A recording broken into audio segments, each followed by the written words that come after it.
Right की second lesson Nelson Mandela long walk to freedom के question answers. ये revision है, एग्ज़ाम रिवीजन्स। तो इसमें हम फटाफट रिवीजन करेंगे मेन क्वेश्चंस की जो एग्ज़ाम में मोस्ट प्रोबेबली आ सकते हैं, तो इनको ध्यान से आप रिवाइज कर लें। First question is what does Mandela thank the international leaders for. International leaders Nelson Mandela जब प्रेसिडेंट बने थे साउथ अफ्रीका के, तो इनकी सरकार बनी थी, तो उस वक्त इंटरनेशनल लीडर्स को इन्होंने इनवाइट किया था। तो इनवाइट करने पर उसने इन इंटरनेशनल लीडर्स को थैंक्स बोला। तो किस लिए? Answer, he thanks the international leaders for having come to, he thanks the international leaders, वह इंटरनेशनल लीडर्स को थैंक करता है फॉर हैविंग, किस लिए? Come to grace the occasion, come to grace the occasion, इस समारोह की शान बढ़ाने के लिए, of the inauguration of the black government. Black government बनी थी साउथ अफ्रीका में, पहली बार काले लोगों की सरकार बनी थी। उससे पहले वहाँ नस्ल भेद बहुत ज़्यादा था और उनके साथ उनका शोषण किया जाता था। लेकिन नेल्सन मंडेला ने ये लंबी लड़ाई लड़ी और फाइनली साउथ अफ्रीका में ब्लैक लोगों की भी सरकार आई। तो उसमें जो लोग आए थे उनका उन्होंने थैंक यू किया था। तो let's again, he thanks the international leaders for having come to grace the occasion, grace शान बढ़ाना, ओकेज़न समारोह, और inauguration of the black government, उनकी शुरुआत हुई थी ब्लैक गवर्नमेंट की। It is common victory for justice for peace and human dignity. और इसमें उसने इसे जीत बताया, सबकी जीत बताया। किस किस चीज़ की? जस्टिस की, न्याय की, फॉर पीस शांति की, और ह्यूमन डिग्निटी की, मानवीय जो गरिमा है उसकी जीत, इसको बताया गया। Second question is what ideals does he set out for the future of south Africa. अब क्योंकि नई सरकार बनी है तो नए आइडियल्स, नए आदर्श उन्होंने सेट आउट किए, स्थापित किए साउथ अफ्रीका के लिए कि इन आदर्शों पे हमारा देश चलेगा। तो वह आदर्श कौन कौन से थे? ये मेन क्वेश्चन है, इम्पोर्टेंट है। इसको मैं अगर आपके लिए ये इम्पोर्टेंट कर देते हैं इसको।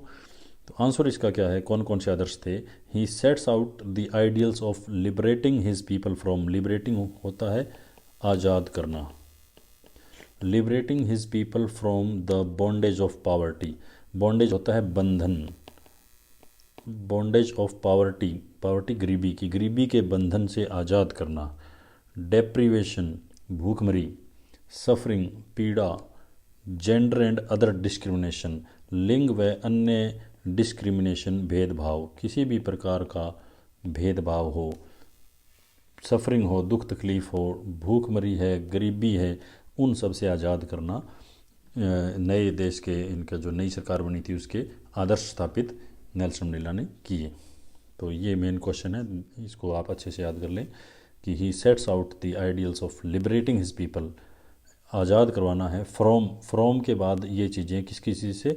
Bondage of poverty, deprivation, suffering, gender and other discrimination. Next is third question, what do the military generals do.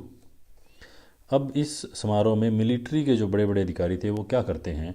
How has their attitude changed, और उनका दृष्टिकोण किस प्रकार बदला है, उनका व्यवहार कैसे बदला है और क्यों बदला है।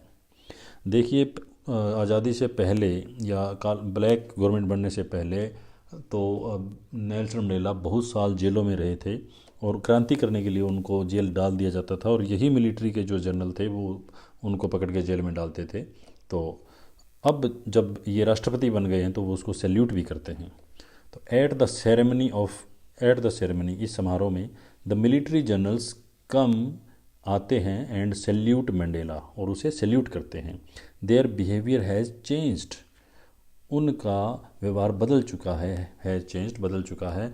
In the past they would have arrested Nelson Mandela instead of saluting him, कि पास्ट में they would have arrested Nelson Mandela, कि नेल्सन मंडेला को वो क्या कर लेते? अरेस्ट कर लेते, कैद कर लेते, बजाय कि, इंस्टेड ऑफ होता है बजाय कि, सैल्यूटिंग हिम, बजाय कि उसे सैल्यूट करने के। तो इस प्रकार उनका बिहेवियर बदला है। और एक खास बात थी, जिस दिन ये समारोह हुआ उस दिन 2 नेशनल एंथम्स गाए गए साउथ अफ्रीका में। क्यों गाए गए? आंसर में देखते हैं। There were 2 different national anthems in South Africa for the white and the black communities.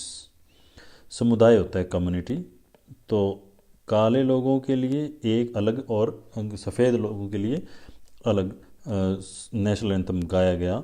That is why 2 national anthems were संग।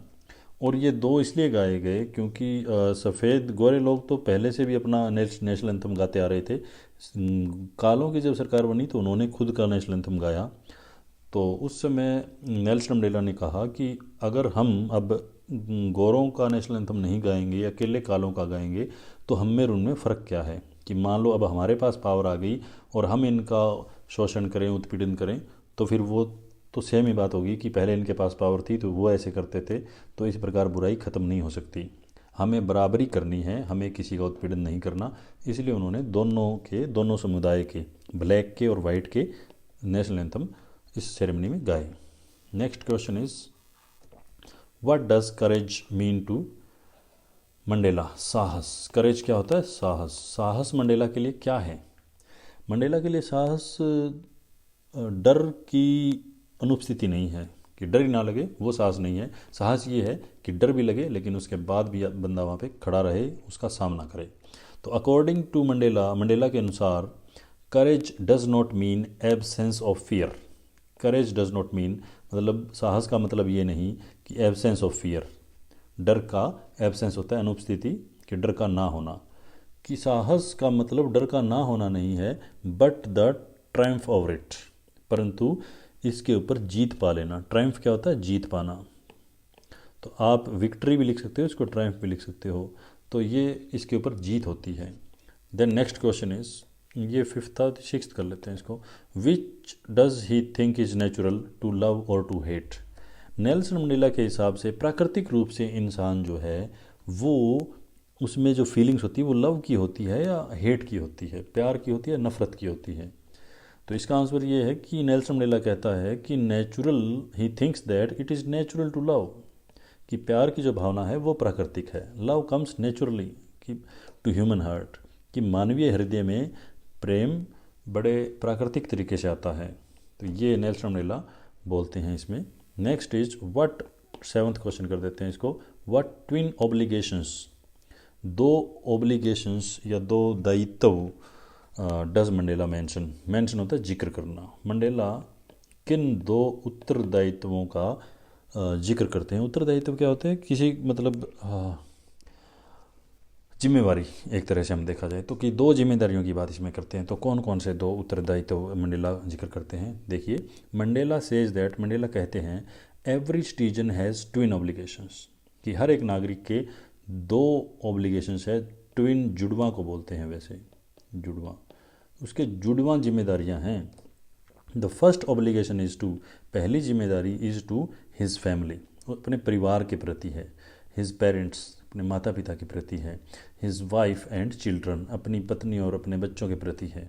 तो पहली जो जिम्मेदारी है किसके प्रति है? परिवार, माता पिता, पत्नी और बच्चों के प्रति, मतलब परिवार के प्रति है। सेकंड ऑब्लिगेशन इज़, ये ऑब्लिगेशन नहीं रहेगा, ऑब्लिगेशन नहीं है, ऐसा हटा देंगे यहाँ से। Second obligation is to his people, अपने देश के लोगों के प्रति। हिज कम्युनिटी, अपने समुदाय के लोगों के प्रति। एंड हिज कंट्री, और अपने देश के प्रति। तो नेल्सन मंडेला यूँ कहते हैं कि एक नागरिक की जो जिम्मेदारी है, पहली जिम्मेदारी उसकी अपने परिवार के प्रति है और दूसरी जिम्मेदारी अपने देश के लोगों और देश के प्रति है। लास्ट क्वेश्चन, ये थोड़ा बड़ा है 7th क्वेश्चन, लेकिन इसको हम इजीली फटाफट कर लेंगे। उससे पहले मैं आपको लास्ट क्वेश्चन करवा देता हूँ। ये 7 था, ये 8 और ये 9। इम्पोर्टेंट है ये। 9 छोटा सा है।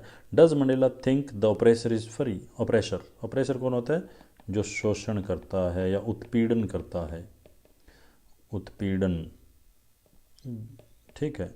तो करने वाला क्या फ्री होता है क्या? कोई किसी का उत्पीड़न करे तो क्या वो फ्री होता है? Mandela thinks that, answer, Mandela thinks that a person who takes away another man's freedom is a prisoner of hatred, कि एक आदमी ए पर्सन हु जो टेक्स अवे छीन लेता है अनदर मैंस फ्रीडम दूसरे आदमी की आज़ादी, कि एक आदमी जो दूसरे आदमी की आज़ादी छीन लेता है is a prisoner of hatred, खुद हेट्रेड का, नफरत का कैदी है। इन दिस सेंस द ऑपरेशर, और इस प्रकार जो दमन करने वाला है, उत्पीड़न करने वाला है, लाइक द ऑपरेस्ड, जिसका शोषण हो रहा है, उत्पीड़न हो रहा है, इज़ नॉट फ्री, वो भी फ्री नहीं है। तो अगर कोई किसी का उत्पीड़न करता है तो उत्पीड़न करने वाला भी, क्योंकि वो नफ़रत का गुलाम हो जाता है, तो वो भी फ्री नहीं रहता। Now the last question here we will discuss what did being free mean to Mandela as a boy, कि जब मंडेला एक लड़का था, स्कूल वगैरह में पढ़ता था, तो उसके लिए फ्रीडम का मतलब, आज़ादी का मतलब क्या था जब वो स्टूडेंट था। और how does he contrast these transitory freedoms with the basic and honourable freedoms, कि ये जो आज़ादी समझता था बचपन की और बाद में बड़ा होने के बाद जो उसको फ्रीडम का मतलब समझ में आया, उसमें क्या डिफरेंस है। तो आंसर देखते हैं इसका, कि बच्चा होता, लड़का होता था तो फ्रीडम का क्या मतलब था। एज ए बॉय, एक लड़का होने के नाते, बीइंग फ्री मींट मतलब फ्री होने का मतलब, to Mandela, Mandela being free mean to Mandela being free to wander in the fields near his hut, क्या था, टू वांडर आवारा घूमना, in the fields near his hut अपनी झोंपड़ी के आसपास खेतों में आवारा घूमना, टू स्विम तैरना, to run through the village और गांव की गलियों में भागते फिरना, ये आज़ादी समझता था जब नेल्सन मंडेला एक बच्चा था। तो as a student it mean to be free to stay out at night, और जब वो स्टूडेंट था तो फ्री होने का मतलब ये था कि रात के समय घर से बाहर जाना, to read what he pleased, वो पढ़ना जो उसे प्रसन्नता दे, and to go where he choose, और जहाँ वो जाना चाहे वहाँ वो जा सके, ये उसके लिए आज़ादी थी। हाउएवर, जबकि these were the transitory freedoms, ये तो बड़ी हल्की फुल्की बदलने वाली आज़ादियाँ थी। The basic and honourable freedom were the freedom for the people to live their lives with dignity and self respect.